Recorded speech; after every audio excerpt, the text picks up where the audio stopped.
Assalamualaikum. I am Umar Khan. Today I am teaching amazing science of grade 8 and जैसा कि हम first chapter को ख़त्म कर चुके थे, वो मेजरमेंट का चैप्टर था. Now I am gonna teach you the second chapter. It's a sensitivity in living organism. Sensitivity in living organism Urdu में हम ये कह सकते हैं कि लिविंग ऑर्गेनिज़म की हसासियत यानी जानदार अशिया की हसासियत कि हाउ दे रिस्पॉन्स, यानी क्या अगर हम उनके साथ कोई बात करते हैं या हम किसी चीज़ को टच करते हैं या हम किसी चीज़ को स्मेल करते हैं तो ये हम कैसे करते हैं, ये बिकॉज ऑफ सेंस हम करते हैं. तो सेंसिटिविटी का मतलब ये होता है कि हसासियत किसी चीज़ को फील कर, हसासियत को फील करना, यानी इसकी दूसरी मीनिंग ये है इरिटेबिलिटी. इरिटेबिलिटी यानी इरिटेट होना किसी भी चीज़ का. फॉर एग्ज़ाम्पल अगर मैं किसी को टच करता हूँ तो ओबियसली उसको वो मुझे रिस्पॉन्स होगा. अगर मैं बार बार उसको टच करता हूँ या बार बार उसको करता हूँ तो वो मूवमेंट भी करेगा और इरिटेट भी होगा, चाहे वो एनिमल हो या ह्यूमन बीइंग हो या प्लांट हो. प्लांट में भी कुछ इस तरह है कि जो रिस्पॉन्स देते हैं टच करने से. अब अगर मैं बात करता हूँ तो सेंसिटिविटी है क्या, ये असल में मूवमेंट होती है, क्योंकि आप जब भी किसी चीज़ को टच करेंगे या फिर कुछ मतलब कि आप उसको टच करेंगे या फिर आप उसको सुनाई देंगे या फिर आप बोलेंगे, कुछ भी करेंगे तो वो आपको ज़रूर रिस्पॉन्स देगा. तो रिस्पॉन्स वो किस शक्ल में देगा, वो मूव होगा, कहीं ना कहीं से वो ज़रूर मूवमेंट करेगा, तो उस तरीके से वो आपको रिस्पॉन्स देगा. अब जो आपके पास सबसे पहले मूवमेंट की कुछ काइंड्स है जो मैं लिख रहा हूँ, तो मूवमेंट इन प्लांट्स हम सबसे पहले पढ़ लेते हैं इसमें कि मूवमेंट इन प्लांट्स कि प्लांट्स में किस तरह सेंसिटिविटी पाई जाती है. तो सबसे पहले जो आपके पास टॉपिक है, मूवमेंट है जो आपके पास, kind of movement in plants because of sensitivity, तो वो है आपके पास नेस्टिक मूवमेंट. नेस्टिक मूवमेंट मैं आपको डिफ़ाइन करता जाऊं कि ये अगर कोई प्लांट जो है वो स्टेशनरी है, बिल्कुल स्टेशनरी है, और उसके जो एक्सटर्नल स्टिमुलाई है, तो एक्सटर्नल स्टिमुलाई मैं आपको बता दूं, एक्सटर्नल स्टिमुलाई उन उन रिस्पॉन्सेस को कहा जाता है जो बिकॉज ऑफ लाइट होती है, जो बिकॉज ऑफ वाटर होती है, यानी जितनी भी एनवायरनमेंट होता है उसकी वजह से जो आप मूव करते हो या कोई भी पौधा मूव करता है या कोई एनिमल मूव करता है तो उसको हम कहते हैं एक्सटर्नल स्टिमुलाई.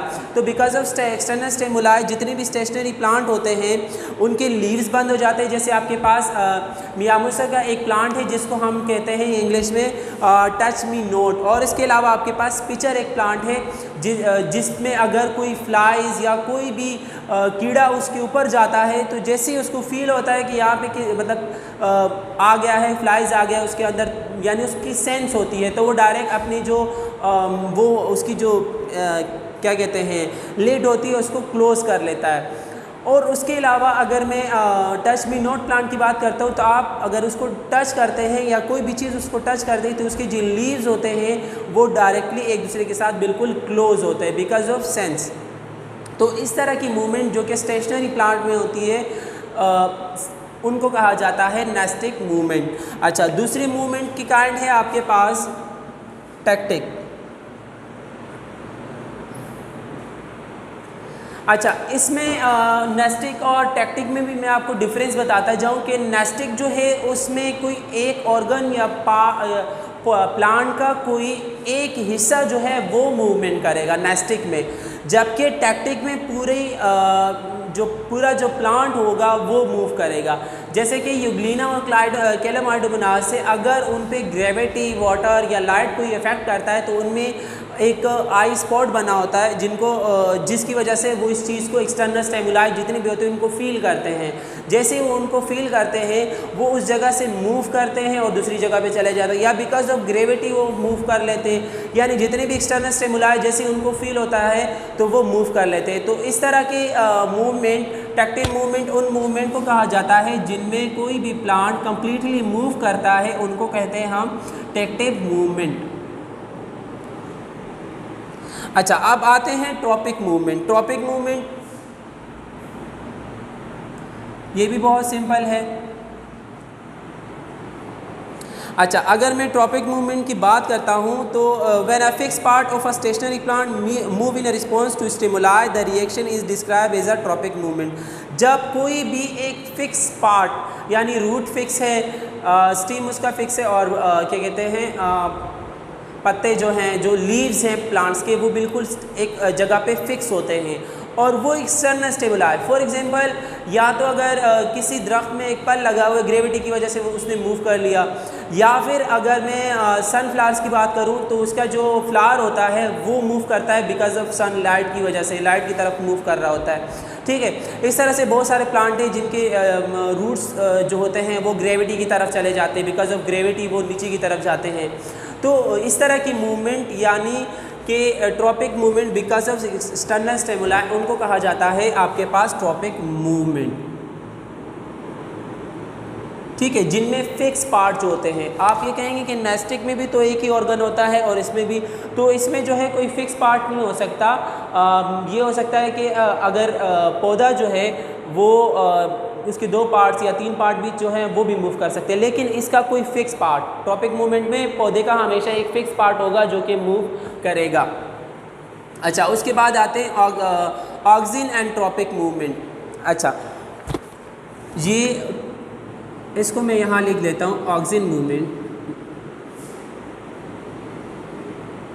ऑक्सिन मूवमेंट क्या होती है? केमिकल सब्सटेंसेस, चाहे वो एनिमल्स में पाए जाते हैं चाहे वो प्लांट्स में पाए जाते हैं, तो उनको हम हार्मोन्स बोलते हैं मोस्टली। तो हार्मोन्स जो होते हैं उनकी मदद से जो सेल ग्रोथ होती है वो आपके रूट से लेके शूट तक, शूट के टिप से लेके फिर जो ग्रोइंग पार्ट होता है जहाँ पे प्लांट बड़े हो रहे होते हैं वहाँ पे जाती है। तो इस तरह की मूवमेंट को हम ऑक्सिन मूवमेंट कहते हैं। दोबारा सुन लें, यानी कि प्लांट्स के हार्मोन्स या सेल जब बढ़ रहे होते हैं, सेल बन रहे होते हैं, उनकी ग्रोथ हो रही होती है। जब वो सेल रूट से शूट तक यानी शूट तक जाते हैं, कहाँ से जाते हैं? शूट टिप के ज़रिए वो ग्रोइंग रीजन तक जाते हैं और उस दौरान जो सेल की मूवमेंट हो रही होती उनको हम कहते हैं ऑक्सिन मूवमेंट या ट्रॉपिक मूवमेंट इन प्लांट। इसको भी ट्रॉपिक मूवमेंट क्यों कहा जाता है? क्योंकि एक फिक्स पार्ट जो है वो मूव कर रहा है प्लांट में। तो ये आपके पास मूवमेंट्स इन प्लांट्स थी जो कि मैंने पढ़ा दी, nastic movement, tactic movement, tropic movement and auxin movement. अब आते हैं एनिमल्स पे। तो एनिमल्स में तो आपको पता है कि अगर टच करते हैं तो भी वो रिस्पॉन्स देते हैं, अगर आप बोलते हैं तो भी वो रिस्पॉन्स देते हैं, अगर आप उनको मतलब एनिमल्स जो हैं वो तो रिएक्शन करते हैं। आप ह्यूमन बीइंग की मिसाल ले लें, वो भी इरिटेट होता है, वो उनमें भी सेंस होते हैं। तो सबसे पहले ये मूवमेंट या sensitivity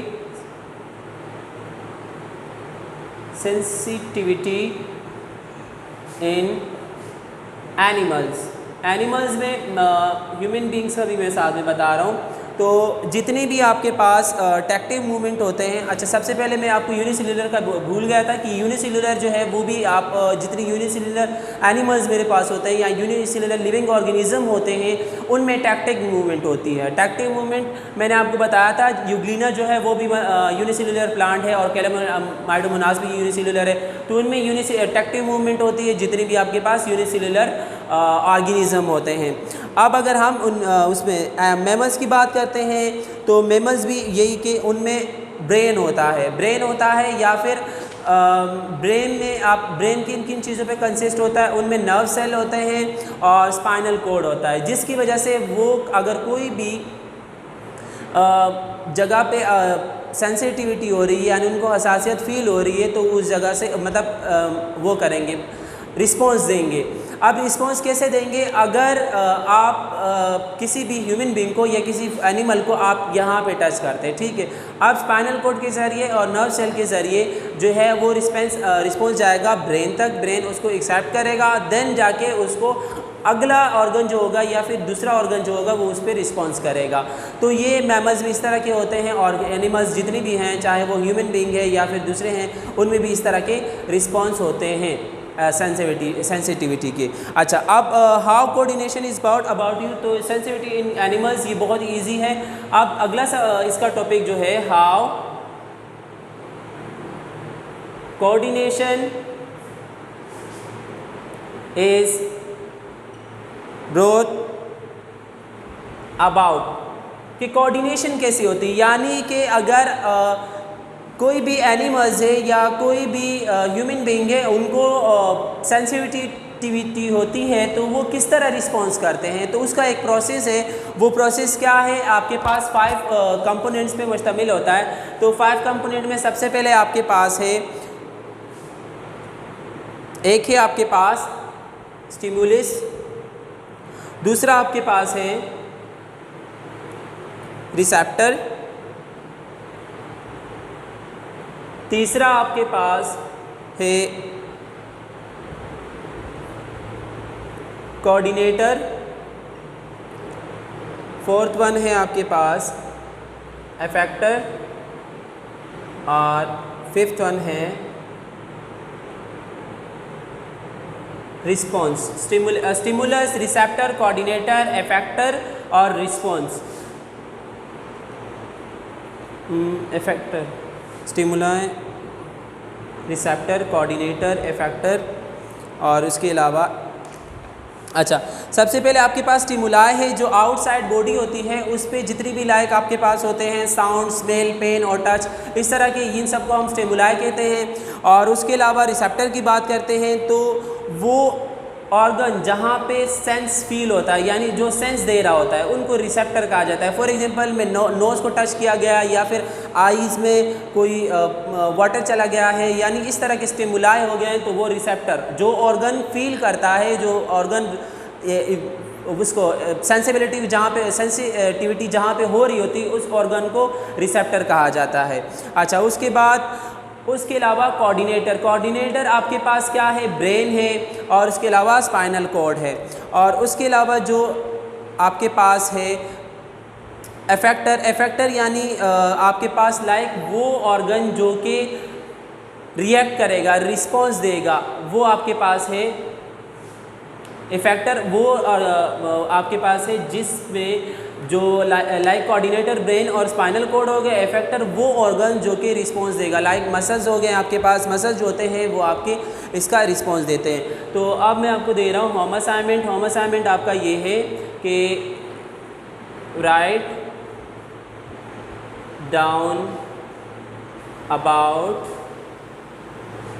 movement in animals in your copy। ये आपका असाइनमेंट है, write down about movement in animals in your copy, ये टॉपिक है। Thank you, वस्सलाम।